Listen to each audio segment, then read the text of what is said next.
Student, ये आपके 11th class biology के 4th चैप्टर का 5th लेक्चर है। आज हम इस लेक्चर में संघ एकाइनोडर्मेटा के बारे में पढ़ेंगे। एकाइनोडर्मेटा यानी सूल युक्त प्राणी जिनकी त्वचा सूल युक्त हो, ठीक है ना। तो सभी समुद्र, ये जो इस जगत के जो जीव है वे सभी समुद्रवासी हैं। इस संघ के प्राणियों में कैल्शियम युक्त अंतःकंकाल पाया जाता है। इसका नाम एकाइनोडर्मेटा रखा गया। एकाइनो मतलब बच्चों सूल, डर्मेटा मतलब त्वचा। इनकी त्वचा ऐसी क्या होती है, नुकीली होती, ठीक है ना। वयस्क एकाइनोडर्मेटा आर्य रूप से सममित होते हैं, जबकि लार्वा द्विपार्श्व रूप से सममित होती है। बच्चों लार्वा क्या होता है, एकाइनोडर्मेटा संघ का छोटा प्राणी, ठीक है ना।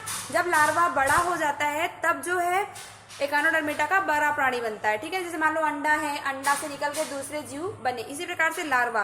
तो क्या कह रहा है कि वयस्क एकाइनोडर्मेटा जो होते हैं वो आर्य रूप से सममित होते हैं। आर्य रूप बच्चों मैंने बताया था कि शरीर को किसी भी भागों से काटोगे तो हमें क्या होगा, बराबर दिखाई देगा। लेकिन लार्वा में क्या, लार्वा द्वीप, ये इसकी जो एकाइनोडर्मेटा संघ होता है इसकी ये जो स्थिति होती है वो लार्वा स्थिति होती है।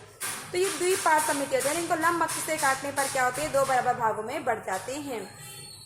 ये सब त्रिकोरिक प्रागृही प्राणी होते हैं। ये त्रिकोरिक यानी इनमें मध्य स्तर, बाह्य स्तर तथा अंतः स्तर तीनों पाया जाता है तथा प्रागृही इनके अंदर गुहा पाई जाती है।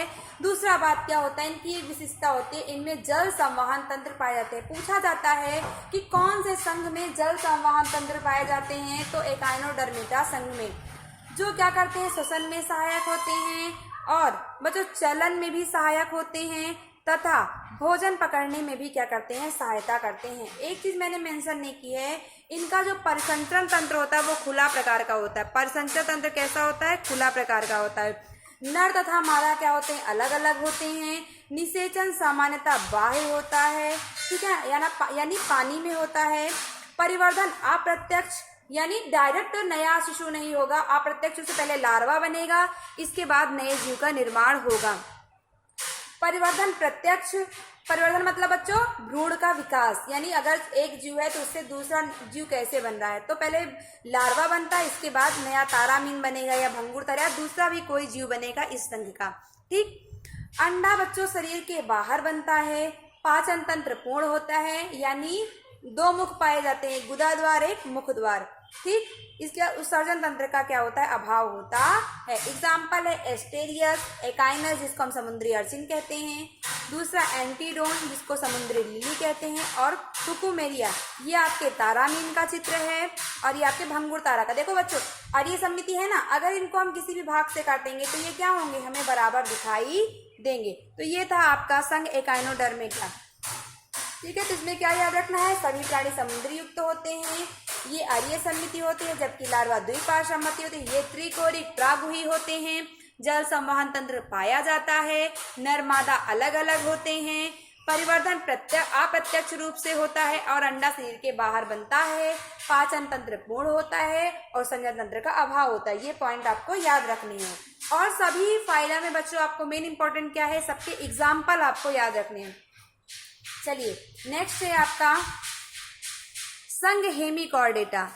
हेमिकॉर्डेटा बच्चों, ये कॉर्डेटा मैंने आपको पहले बताया था कौन आपको संघ के बारे में पढ़ना है, और लक्षणों के आधार पर सभी जीवों को अलग अलग वर्ग में रखा गया है। शरीर भित्ति के आधार पर, देह गुहा के आधार पर, संगठन स्तर के आधार पर, पाचन गुहा के आधार पर, ठीक है ना। तो वही सारी चीजें अभी हम लोग पढ़ रहे हैं। हेमिकॉर्डेटा, यह संघ कॉर्डेटा से पहले आता है। हेमिकॉर्डेटा को कॉर्डेटा संघ में रखा गया था, लेकिन इसमें पृष्ठ रज्जु बच्चों, जो पीछे मेरुदंड पाई जाती है, पृष्ठ रज्जु के अभाव के कारण इसे क्या कर दिया गया है, अलग कर दिया गया है कॉर्डेटा संघ से। क्योंकि इसमें पृष्ठ रज्जु नहीं पाई जाती है इसलिए इसको अलग कर दिया गया है, ठीक है। इस संघ के प्राणी कृमि के समान अथवा समुद्री जीव हैं। ये कैसे होते हैं, द्विपार्श्व सममिति यानी बराबर भागों में लंब अक्ष से काटने पर कटते हैं। ये त्रिकोरिक होते हैं, ये प्रागुही प्राणी होते हैं।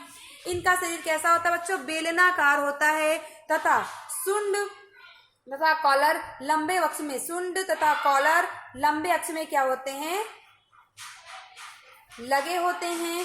और इनमें शुंड ग्रंथि जो होती है बच्चों, वो क्या करती है, उत्सर्जन का कार्य करती है। जो इनकी शुंड ग्रंथि होती है उत्सर्जन का कार्य करती है। पाचन तंत्र बच्चों कैसा होता बंद प्रकार का होता है। चलिए, और ये आपके बेलेनो ग्लासेस है। ये क्या है आपका? बेलेनो ग्लासेस, ठीक है ना। और इनमें नर और मादा क्या होते हैं? अलग अलग होते हैं। नर और मादा कितने कैसे होते हैं? अलग अलग होते हैं। निषेचन कैसा होता है? बाह्य होता है। परिवर्धन, इनके लार्वा को हम क्या बोलते हैं? टानेरिया। इनके लार्वा को हम क्या बोलते हैं? टानेरिया। पहले लार्वा बनता है, इसके बाद क्या होता है? नए जीव का निर्माण होता है। फिर से ध्यान रखिए, ये कैसे होते हैं? ये द्विपार्श्व समिति होते हैं। इस संघ के प्राणी त्रिकोरिक होते हैं, इस संघ के प्राणी प्रागुही होते हैं। इनका शरीर कैसा होता है? बेलनाकार होता है। सुंड तथा कॉलर तथा लंब वक्ष में, ये आपका सुंड वाला भाग है, इसको हम बोलते हैं सुंड, इसको बोलते हैं कॉलर, और इसको बोलते हैं वक्ष, ठीक है ना। जो ये वाला भाग है आपका, ये वाला भाग है, वो क्या होता है? आपका वक्ष, ठीक। और ये बेलेनो ग्लासेस का चित्र है बच्चों। ये क्या है आपका? बेलेनो ग्लासेस। एक प्रकार का कैसा जीव? ये हेमीगॉर्डेटा का जीव है। और इनके लार्वा को हम क्या बोलते हैं? टानेरिया बोलते हैं। जब लार्वा बन जाता है, इसके बाद नए जीव का क्या होता है? निर्माण हो जाता है। चलिए, नेक्स्ट संघ हम पढ़ेंगे कॉर्डेटा।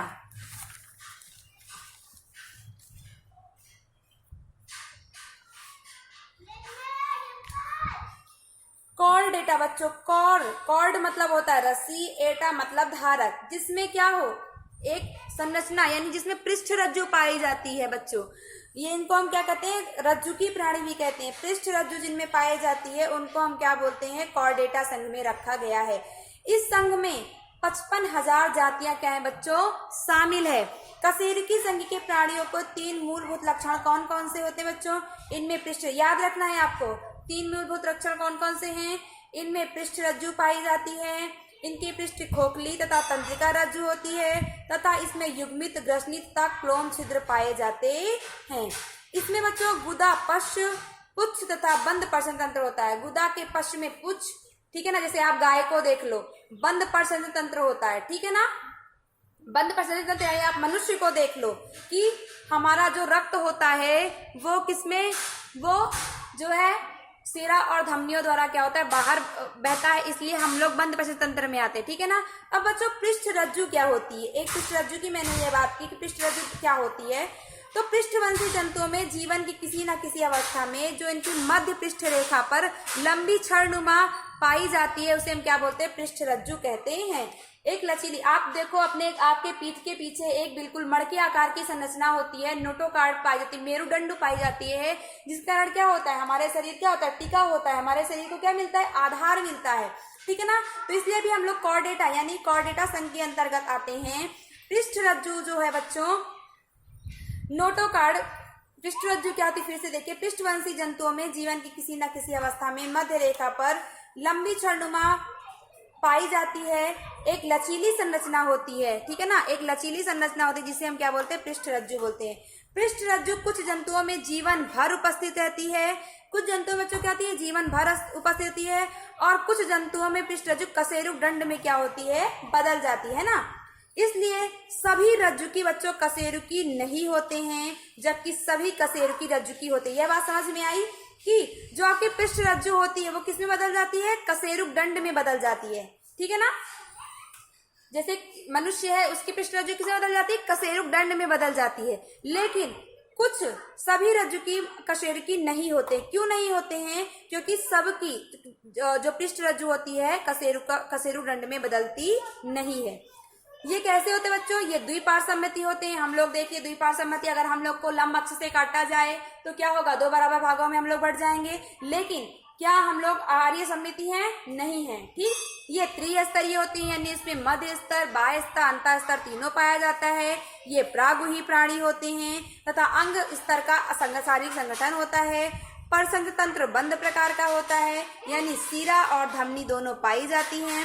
उत्सर्जन बच्चों वृक्क द्वारा होता है, और गमन के लिए यानी चलने के लिए 1 तथा 2 जोड़ी पैर पाए जाते हैं, ठीक है ना।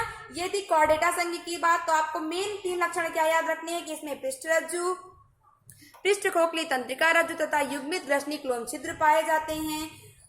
पृष्ठ रज्जु की परिभाषा याद करनी है। फिर से ये द्विपार्श्व सममिति होते हैं, ये त्रिस्तरीय होते हैं या प्रागुही होते हैं। प्रशन तंत्र बंद प्रकार का होता है, उत्सर्जन के लिए वृक्क पाए जाते हैं और गमन के लिए 1 तथा 2 जोड़ी पैर पाए जाते हैं। बच्चों रज्जुकी तथा आरज्जुकी में अंतर देख लीजिए। रज्जुकी प्राणी तथा आरज्जुकी प्राणी